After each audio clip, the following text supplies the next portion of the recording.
We're working on a 2012 Ford Explorer. It's got about 96,000 miles on it. The driver came in and said the check engine light came on. It seems to be driving fine. There's no other complaint of any kind.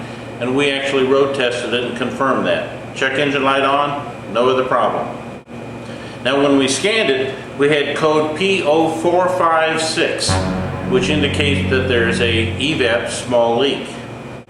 Now the modern Evap systems, the computer that monitors this, has the ability to detect whether or not the leak is a small, medium, or large. And in this case, it's a very small leak. But it's those tiny little leaks that can be very frustrating. So there's all kinds of tools and techniques and strategies to find Evap leaks, small ones. But I want to talk to you today about one that I call the critical thinking method. So before I go any further, I'm going to explain how the Evap system works, at least for this vehicle. Different manufacturers have different variations. Once we understand how it works, then we'll look at the critical thinking method of trying to find the Evap leak. Gasoline is a hydrocarbon or a liquid carbon. But sooner or later that liquid carbon is going to turn into a vapor.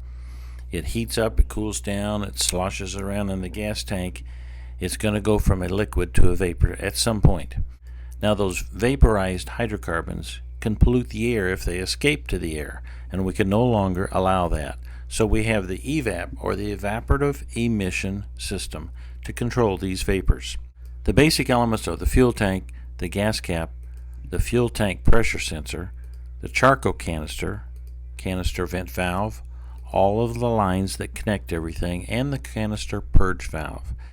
Now the Evap system collects these vapors from the fuel tank and it stores them in the charcoal canister, but they can't stay there forever. So the Evap system also allows them to be drawn back into the engine and then mixed with the fresh air and burnt off in the combustion chamber. But in order for this to work, the system has to be airtight or there's no leaks. Now when the engine off, we have no vacuum. So the normal engine off state is the canister purge valve is closed or it's not been turned on. It's sealed. And the canister vent valve is open or venting. That's the normal state. It has not been turned on. Now the vapor in the fuel tank can now be stored in the charcoal canister, but we have to be able to get it out of there, and we will use engine vacuum to do it. So when the Evap system wants to draw the vapors from the charcoal canister, it's going to open or energize the canister purge valve. That's going to allow the vacuum in the engine then to travel. Now remember, the canister vent valve was open and it's going to stay open, and vapors can now travel from the charcoal canister all the way up to the engine. Now the Evap system has a way of checking to make sure that it's working. It's the enhanced monitor, and it's going to check for leaks. But remember, in order for this to work, it has to have no leaks. It has to be airtight. Now remember, the system, there is vacuum applied. So when the system is going to check for leaks, both of the valves have to close.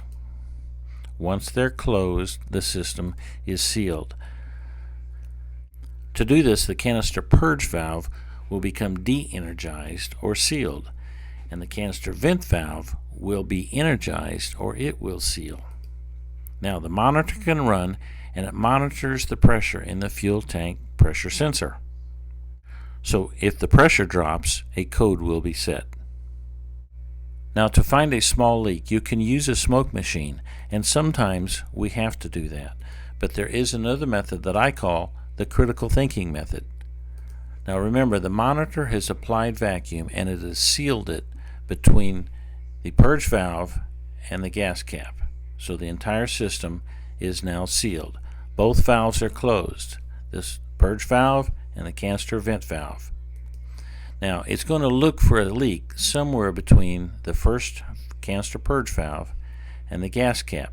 If there's a leak anywhere in there, if the pressure bleeds down, it will set the code.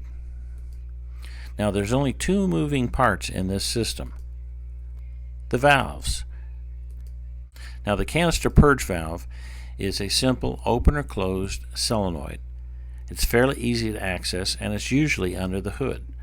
The canister vent valve is the same thing, a simple open or close solenoid, but it's not so easy to access. It's usually under the vehicle, and in some cases you have to move shrouds that protect it.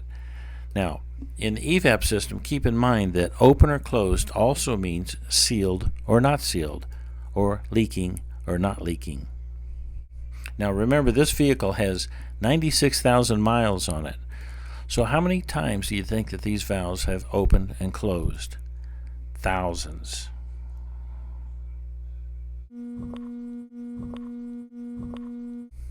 Remember, the valves are responsible to seal the system so it can be airtight.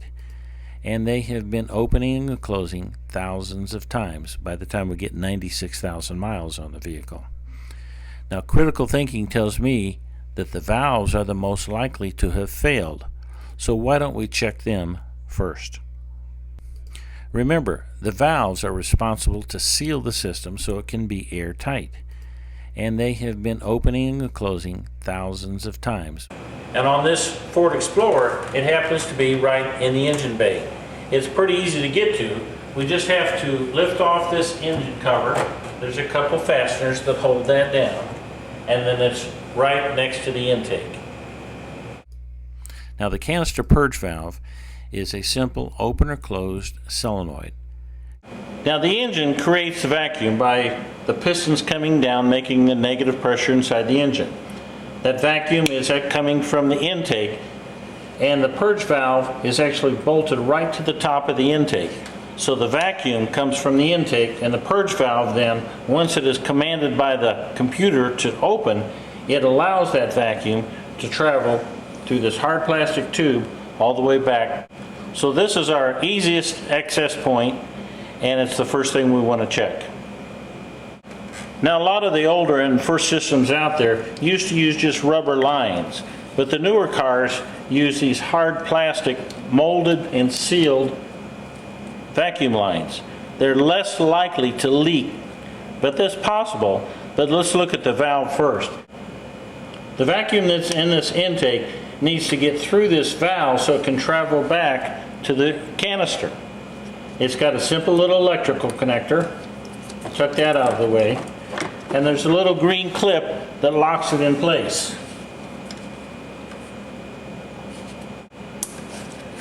Once you get the green clip out, then the hard plastic line, the molded plastic line, can come off. We'll just tuck that off out of the way a little bit too. So let's take this valve off and see what we can find.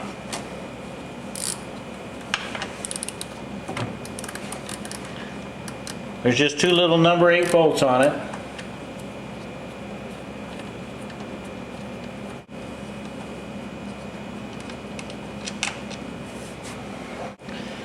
And now the valve will just simply lift off. So this canister purge valve sits on top of the intake, and vacuum is applied here. And then when the PCM opens this valve, vacuum then can go through here. So technically this should be sealed, and you shouldn't be able to blow through it or suck through it, making vacuum. So let's see. If I go to the vacuum side, you know, it almost feels to me like something's coming through there. If I go to this side, I can hear just a little bit of seepage here. So to show you a little bit better on the video, because you can't hear everything, I'm going to use this vacuum gauge. Now this is a gauge that shows vacuum or pressure. And I'm going to hook it into the output side of this valve. So when I blow through this side, you shouldn't see any change. Let's see. But when I try to suck through it or create a vacuum, you can actually see it moving. So that valve inside there is not blocking it off completely. It's leaking. Let's look at a brand new one and compare it. This is the old one, and I've got my brand new one from the parts store.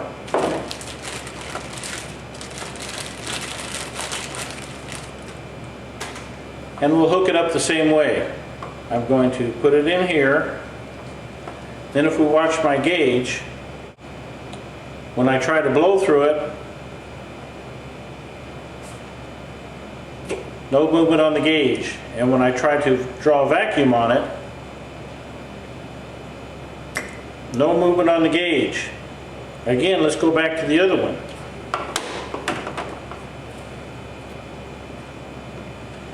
When I try to draw a vacuum on here, or when I blow through it, so this old vacuum control valve, or the vacuum purge valve, is leaking. It's not leaking a lot because I can't blow through it really heavy, but it's leaking a little. And our code says we have a little leak, a small leak. This is leaking. So our critical thinking is telling me that this could be the problem. It at least is a problem. Whether or not it's the whole leak, I don't know yet, but this is leaking. So what we're going to do is replace this, and then we're going to let the computer that found the leak in the first place test this whole system again and tell us whether or not we fixed it. If we did, there should no longer be a little leak. If we didn't, we'll need to keep looking.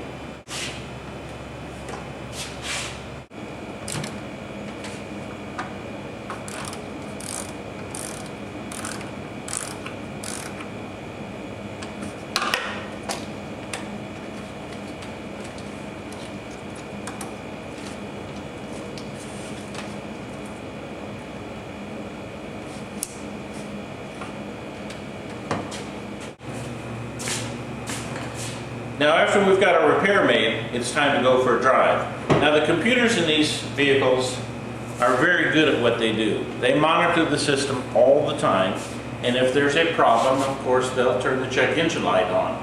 We make our repair. Why not let the computer that is monitoring it tell us that the repair has been made, that the problem is no longer there? So what we're going to do is go for a drive, let the Evap system monitor run, and just like it told us earlier that we had a small leak, we should be able to let it run, and it'll tell us that that small leak is no longer there, or our problem's been fixed. Now this is not just a quick trip around the block. It is what we call a drive cycle. It is a very specific way to drive in order for the emission monitor to complete its test. If you're not familiar with it, I would suggest you Google it so it will be performed correctly. But in a nutshell, you have to have the right amount of gas in the tank, do a cold start procedure, a short freeway drive, and then more city driving, and then finally recheck the codes. So now we know that the computer has run its system, it's checked everything, and now it's reporting that all systems have passed, there's no more small leak. So once again, it's our knowledge, our critical thinking that has helped us make this repair. Sure, there are tools and equipment and strategies and all kinds of things we can do, but probably the most effective thing that we can do is think it through.